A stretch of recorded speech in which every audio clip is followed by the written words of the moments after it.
अगर मैं कहूं कि एक देवी की एक मुस्कान ने जिंदगी की कड़वाहट को मीठा कर दिया, तो क्या आप मानेंगे? मां शैलपुत्री के बारे में यही कहानियां सुनने को मिलती है।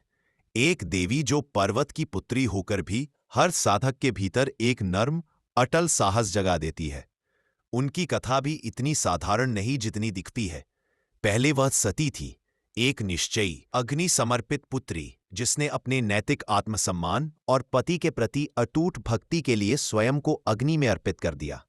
फिर वही आत्मा हिमालय के घर जन्मी और शैलपुत्री के रूप में आई। पर यह पुनर्जन्म केवल नाम का परिवर्तन नहीं था, ये श्रद्धा और स्थिरता की एक नई शिक्षा थी। शैलपुत्री का स्वरूप सरल पर अर्थतः गहरा है।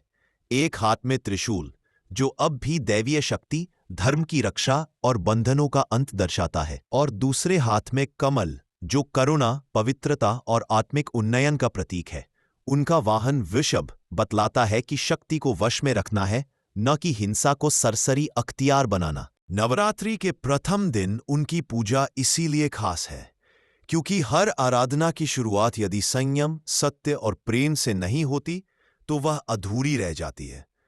उनके स्वरूप में हमें यह सिखाया जाता है कि भक्ति का मतलब केवल भावनात्मक आना नहीं, बल्कि जीवन के नियमों में अनुशासन, संयम और धैर्य से टिकना भी है। साधना के मार्ग पर जो कोई भी कदम बढ़ाता है, उसे शैलपुत्री की तरह पर्वत रूपी अटलता चाहिए। बाहरी चमक नहीं, पर भीतरी प्रकाश जरूर। और यह भी याद रखिए कि देवी देवता के विषय में बात करते समय हमारी भाषा और भावनाएं संवेदनशील होती है। इसलिए उनकी कथा को सुनते और सुनाते समय हमें सदैव नम्रता, सम्मान और एकता की भावना बनाए रखनी चाहिए। किसी की भावनाओं को ठेस पहुंचाना ना भूलें, क्योंकि भक्ति में हिंसा नहीं बल्कि मिलन का भाव होना चाहिए। अगर आप मां शैलपुत्री को घर पर पूजना चाहें तो सरल तरीके से साफ सुथरे स्थान पर उनकी प्रतिमा चित्र पर लाल वस्त्र, दीपक और कमल चढ़ाएं।